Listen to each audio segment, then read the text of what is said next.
in the mythical market town of Ekodudu, where the Iroko trees whisper secrets and the midnight oil never burns cheap, one iron gate separated the wicked from the desperate.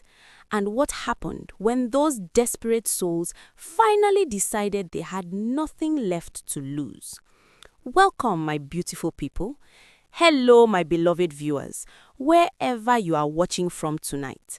Whether you are curled up under your wrapper in Accra, sipping palm wine in Abuja, or somewhere across the wide, dark ocean, holding a piece of home in your chest, I see you, and I am so glad you are here.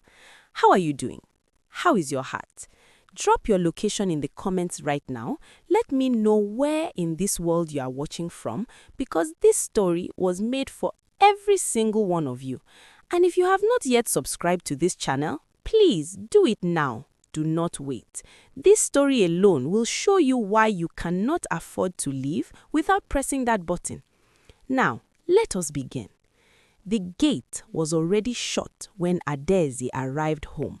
She stood in the darkness of Ekodudu's third lane, her market basket still balanced on her head, and stared at the heavy iron padlock that hung across the entrance to Compound 7 like a verdict.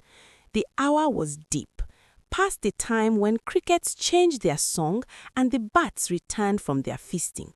It was the hour of full midnight, and the gate of Compound 7 was locked from the inside. Adaeze set her basket down slowly. Her feet ached from the long walk back from the evening market, where she sold groundnut paste and shea butter to keep her rent paid. She had been gone since before the sun was properly up. She had walked until the lanterns of the market dimmed, and now here she stood, outside her own home, with the weight of the night pressing down on her shoulders. She pressed her palm to the iron bars. Cold. As cold as the heart of the woman who had shot them.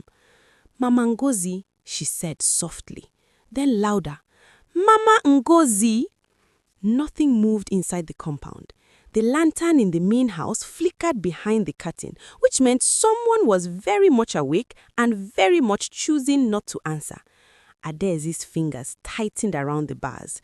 She had heard the whispers when she first moved into Compound 7 that Mama Ngozi, the landlady of that rectangular fortress of cracked walls and peeling paint, was a woman whose cruelty had grown roots into the very foundation of the building.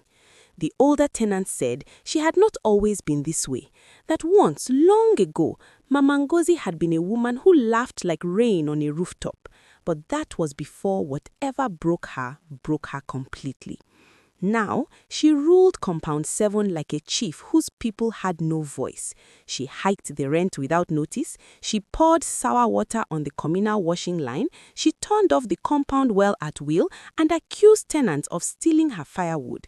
And her newest weapon, the most humiliating one, was this: locking the gate at precisely 11 in the night so that anyone who returned even one breath after that hour found themselves condemned to sleep on the streets like a dog. But tonight, Adaeze was not alone. She heard footsteps behind her and turned to find Emeka, hands still dusty from the carpenter's workshop where he spent his evenings finishing furniture for the chief's household. He stopped when he saw her. He saw the gate. His jaw tightened. "Again?" he said. It was not a question. "Again," she confirmed. They looked at each other in the dark, and something passed between them that was not entirely new. Emeka had been Adaeze's neighbor in Compound 7 for 8 months, and for 8 months she had been careful to look at him only sideways, only when she was sure he was not looking back. He was the kind of man who fixed things, not just furniture, but broken fence posts, leaking roof corners, the crying of small children whose mothers were tired. He noticed what needed noticing, and lately he had been noticing Adaeze. But romance was a luxury for people who are not standing in the street at midnight. "I counted 4 other people behind me on the path," Emeka said, his voice low and controlled, the way a man speaks when he is measuring exactly how angry he is permitted to be. Adaeze closed her eyes briefly. Nkechi was 7 months with child. Balogun was 60 years old with a knee that never recovered from a childhood fall. Something cold and decisive settled in Adeze's chest. "This ends tonight," she said. Emeka looked at her. She had never seen his eyes so still and serious. "What are you going to do?" "What all of us should have done a long time ago," Adeze said. "I am going to wake up every tenant in this compound." She did not know in that moment what she was truly setting in motion. She did not know about the secret that lived inside Mama Ngozi's chest, the one that had calcified her, the one that the night would eventually drag out into the open. She only knew that a pregnant woman was walking toward this locked gate right now and that someone had to stand between her and the street. She raised her voice. By the time Nkechi arrived, waddling with exhaustion, her wrapper damp at the hem from the night dew, there were already 3 other tenants gathered at the gate. Balogun leaning heavily on his walking stick, old Auntie Efua who sold smoked fish and lived in Compound 7 for 11 years, and young Kofi, a student who survived on cassava and borrowed candles. And they were all calling Mama Ngozi's name. From inside the compound, other voices were rising. Mama Ngozi's tactic was to lock out the latecomers and terrify the ones already inside into silence. But Emeka had thought of something. He had thought to call through the gate to Zara, a quiet widow on the inner corridor who listened to everything and said very little. He called Zara's name gently and explained what was happening. And Zara, who had been silent for 11 months under Mama Ngozi's rule, opened her door, and then she went and knocked on every other door in the compound. So, when Mama Ngozi finally appeared on her own veranda in her sleeping wrapper, her head tie askew, her eyes blazing with the fury of someone who expected to win, she found herself facing not just a handful of street-locked tenants through iron bars, but almost every soul who lived under her roof, standing in the compound yard looking at her. The silence was enormous. Mama Ngozi recovered quickly. She was not a woman easily shaken. She crossed her arms and squared her shoulders and looked down from her veranda with the cold authority she had spent years perfecting. "This gate closes at 11, she announced. "Those who cannot manage their time must sleep where they find themselves." "Nkechi is with child," Adayode said from the other side of the bars, her voice completely steady. "You will open this gate." "I did not tell her to stay out late." "Open the gate," Emeka said. And there was something in his voice, something iron deep and very, very quiet, that made even Mama Ngozi go still for a moment. But she did not open the gate. And that was when Balogun gets something none of them expected. The old man, who had always been the most careful and deferential of all the tenants, who bowed his head and paid his rent 3 days early and never once complained aloud. Balogun turned to the gathering of tenants inside the compound and said, in a voice like a village elder calling a council, "Enough, no more." He was inside. He could have gone to bed. He had nothing to lose tonight. But Balogun pressed his hand to the gate from the inside and said to the tenants around him, "Who among you will stand with our people outside?" Every person in that compound yard took one step forward, and then the talking began in earnest. Not shouting, or not only shouting, but the kind of collective reckoning that happens when people who have been separately afraid discover they are all afraid of the same thing and realize suddenly that their fear is finished. They spoke all at once, and then one by one, each adding their stone to the pile. The time Mama Ngozi poisoned the compound cat for crying at night. The time she told Kofi's family he had been evicted before she told Kofi himself. The rent increases that came with no warning and no reason. The broken water pipe she refused to fix for 5 months. The cruelty that came in small, daily doses, calibrated perfectly to keep each tenant just uncertain enough, just desperate enough never to unite. But they were united now. Someone in the comments of this story is going to recognize exactly this kind of landlady, and I need you to tell me so in the comments because you are not alone and this story is for you too. Subscribe if you haven't yet because there is so much more of this coming. Mama Ngozi descended from her veranda 1 step. 2. She was still performing authority, but something in her eyes had shifted. Something had cracked. "You ungrateful people," she said, but her voice had lost its edge. "After everything I have provided." "Tell us," Adaize interrupted, and now she had climbed onto something. Emeka had bent and offered his locked hands as a step without being asked, and she had climbed through the bars and was standing inside the compound now, inside the fortress, on Mama Ngozi's territory. "Tell us what it is we truly did to you. Because this is not about rent, this is not about time. You have hated us from the first day. So tell us what we did." Mama Ngozi's mouth opened, closed. Her hands crossed over her chest, tightened into fists. "You did nothing," she said at last, and her voice, for the first time, cracked. The compound went very quiet. "You did nothing," she said again, as though testing the shape of the truth. "It was not you." And then Mama Ngozi, who had not cried in public eye in 20 years, began to cry. What came out of her that night was not what any of them expected. Not a small confession, not a petty grievance. It was something much older and much sadder. 20 years ago, Mama Ngozi had built Compound 7 with her husband, Chukwuemeka, using the savings of their entire married life. They had dreamed of filling it with families, of becoming the kind of landlords who were loved, who were invited to every wedding and naming ceremony of every child born under their roof.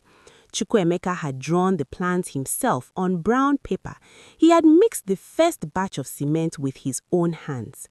And then, 3 months before the compound was complete, he died. Not dramatically, just a fever that took hold on a Tuesday and did not let go. By Friday, Chukwuemeka was gone, and Mama Ngozi was alone with a half-built compound, a mountain of debt, and a grief so complete it became architecture. It built walls inside her faster than she could notice. She finished the compound, she filled it with tenants, she survived. But survival for Mama Ngozi came at the price of everything soft inside her. She had confused hardness with strength. She had confused cruelty with control. And every time a family in her compound laughed too loudly, every time she saw a young man fix something broken for a young woman without being asked, every time she watched her tenants lean into each other, it tore something open in her chest that she did not know how to close. So she punished them for it. She did not say all of this cleanly. It came in fragments, in the way of very old pain, sideways and sudden, retreating and then surging. But Adaize listened to every fragment, and so did Emeka, and Nkechi, sitting now on a stool that Zara had brought from inside, and Balogun, who had finally opened the gate and let the outside people in, and who stood with his walking stick and his 60 years and his quiet dignity and simply witnessed.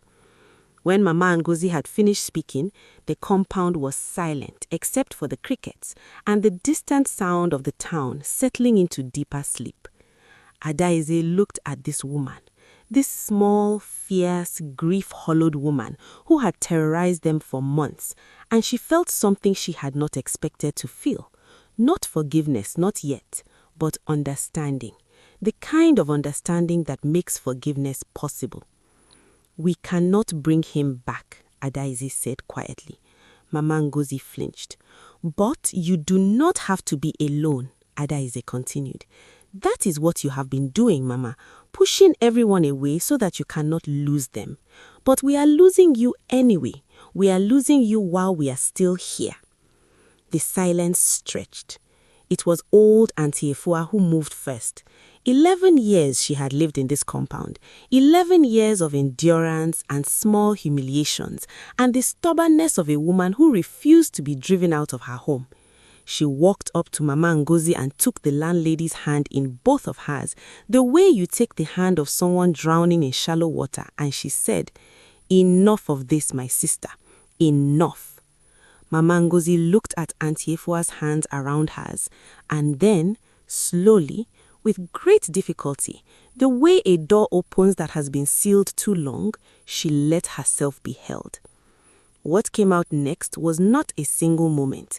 It was many moments stitched together over the following days like patches of cloth being made into something whole. Mama Ngozi did not transform overnight. That is not how people work, and anyone who has known real grief knows it does not release its claws at a single command. But something fundamental had shifted in Compound 7, like the earth shifts after heavy rain, not destroyed but rearranged, the roots of things exposed and given light. She opened the gate. The next morning, she asked Nkechi if she needed anything for the baby. Nkechi was so startled she could barely answer, but she answered, and Mama Ngozi listened. She called Balogun to her veranda and apologized in the quiet, formal way of an elder, acknowledging a wrong, with her eyes down and her words measured and honest. Balogun accepted with the grace of a man who had been waiting for exactly this and had never stopped believing it would come.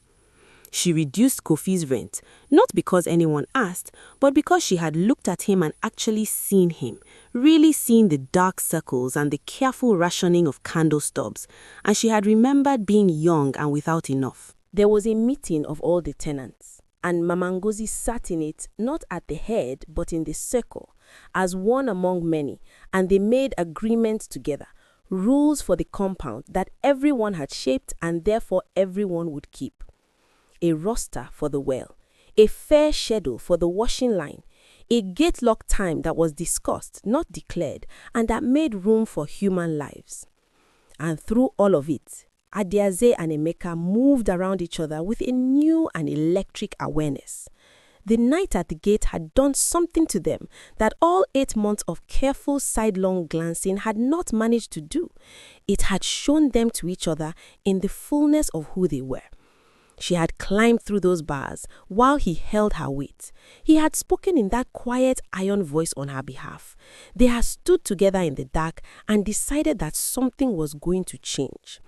It was Emeka who spoke first, finally, as they stood at the compound well one golden afternoon when the mango trees threw their shade long and sweet across the yard. "I have been wanting to ask you something for a long time," he said. "I know," Adiaze said, and she smiled, which was the answer.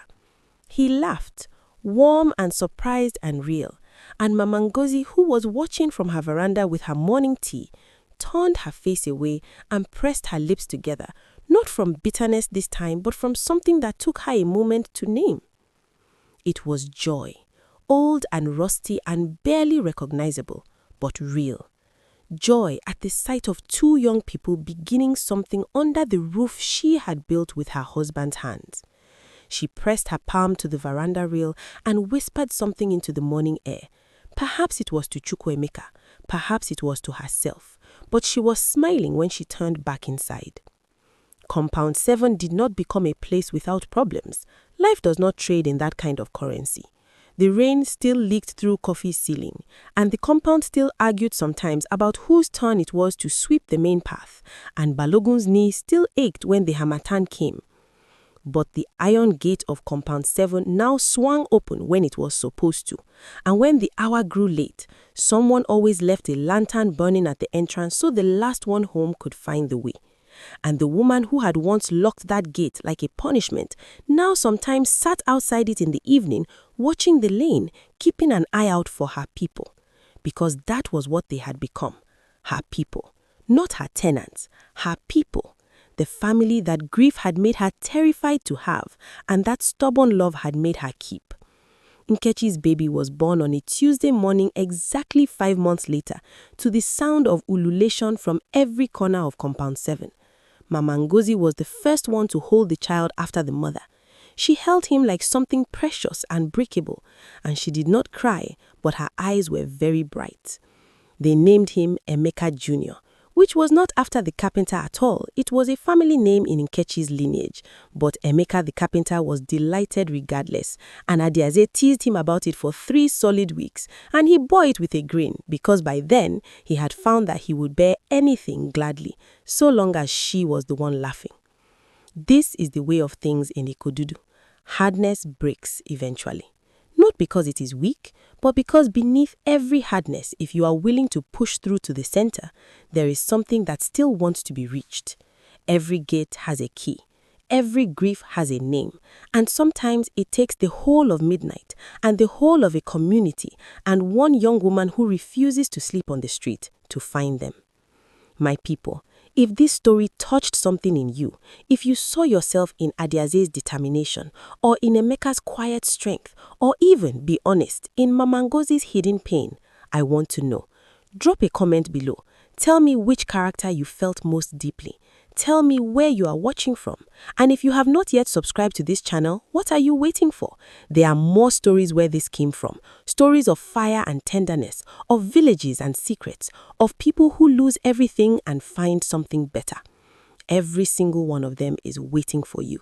Subscribe, like, and share this story with someone who needs to be reminded that things can change, that gates can open, that bitter women were not always bitter, and that love, patient, stubborn, communal love is still the most powerful force in any world, mythical or otherwise. Until the next story, take care of your people and leave the lantern on.